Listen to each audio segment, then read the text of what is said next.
Ciao dalla Casa delle Farfalle. Oggi è nata una farfalla veramente speciale.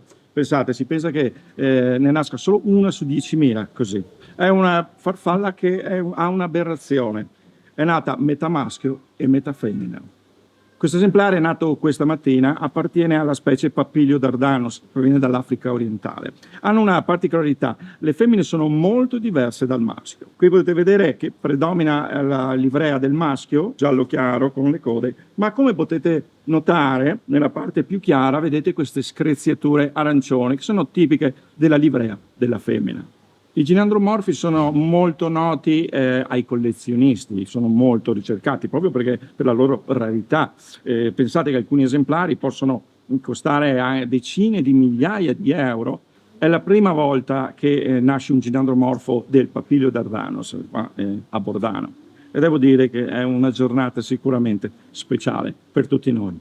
Beh, forse non proprio per tutti noi, per me di sicuro comunque, e anche per Walter.